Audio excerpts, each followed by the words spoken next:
Mikayla Nogueira just announced her newest product, and it hasn't even dropped yet. But somehow, it's already a full-blown mess. Before the lip kits even hit shelves, fans were calling them Rhode dupes, dragging her marketing choices and questioning whether she even runs her brand properly. And honestly, it's kind of wild, because Mikayla's whole brand used to be built on trust and authenticity. But lately, that image has been cracking hard. From product complaints to shipping nightmares to that lingering mascara scandal that still haunts her, Mikayla's beauty empire seems to be hanging by a thread. So today, we're breaking down exactly why fans think Mikayla's brand has gone from inspiring to infuriating. Grab your iced coffee, Mike, because this story, it's giving influencer downfall in slow motion. The launch that no one asked for. So, let's start with the new drop that kicked off all this chaos. Mikayla's AMP kits. These are basically lip kits that pair her Amp It lip treatment with a matching liner. Think of them like Kylie lip kits, but glossier, stickier, and apparently way more controversial. Mikayla hyped it up as her dream project. Over a year in the making, 6 beautiful shades, drill. But the second she revealed the collection, the comment section turned into a battlefield. People were calling it an obvious Rhode dupe, saying it looked way too similar to Hailey Bieber's lip peptide products. The same soft, glowy aesthetic, the same skincare meets makeup angle. Even the name Contour It for her lip liner had people confused. Fans were like, wait, why would you call a lip liner Contour It? Shouldn't it be Line It to match your other products? And they weren't wrong. Everyone pointed out how weird it was to break her own branding flow.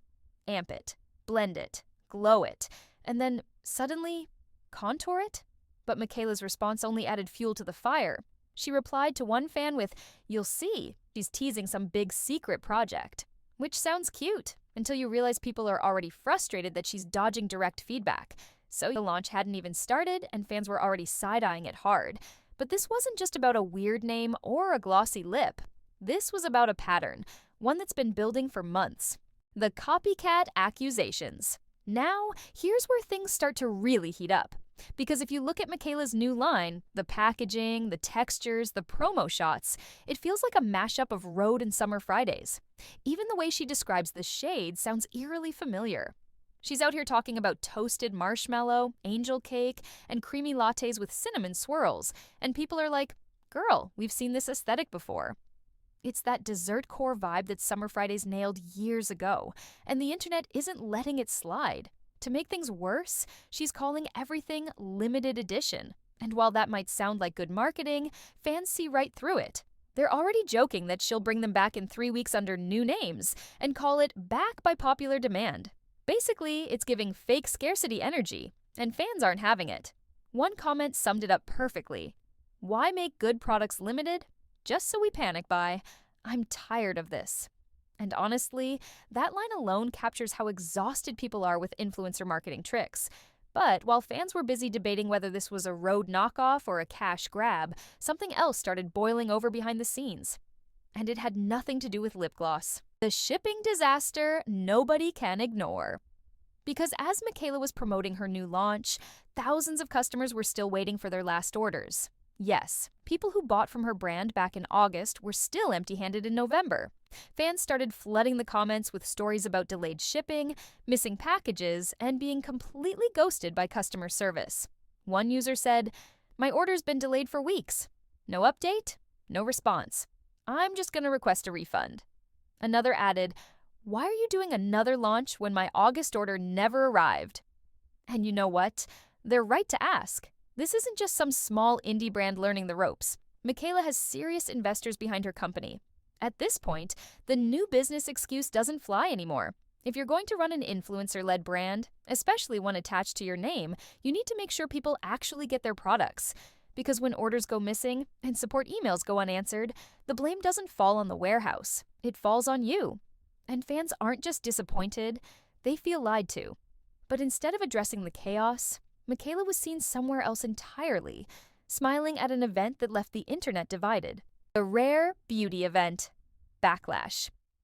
So, while people were venting about her customer service issues, Mikayla popped up at a rare beauty event.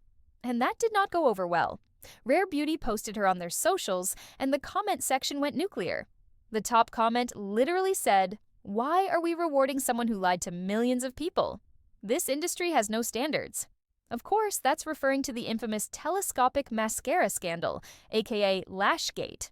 You remember that, right? The time she promoted a mascara but clearly had falsies on, denied it, and then went silent while the internet exploded? That one. And here's the thing.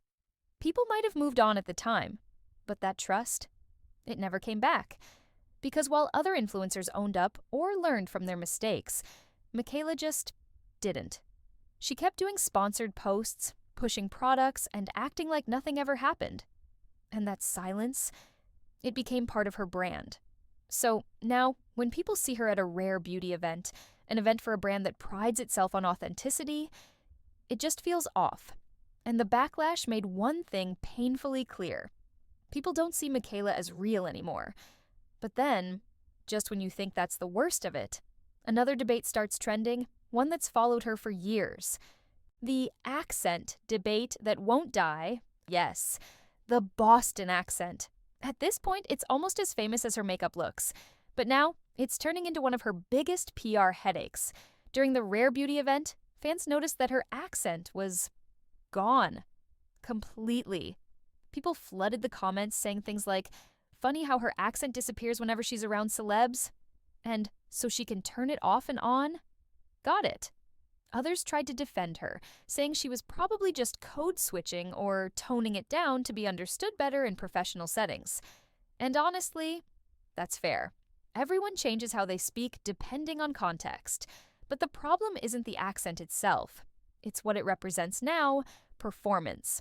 Because Mikayla built her early audience by being raw, real, and relatable. The accent, the energy, that was part of what made people trust her.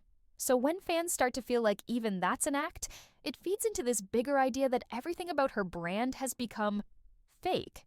And that's the real issue here, not the lip kits, not the contour names, not even Lashgate. It's the loss of authenticity, the fall of relatability. There was a time when Mikayla felt like one of us, a regular girl who made it big doing makeup in her room. But over time, the sponsorships piled up. The videos became more polished. The voice got louder, the accent got thicker, the PR got heavier, and the realness faded away. Now, when she says, "I'm so excited for you to try this product," it doesn't feel genuine. It feels scripted. And that's the irony. She once called out how influencer brands are held to higher standards. But maybe that's because fans actually believed she could meet them. Now, they're not so sure.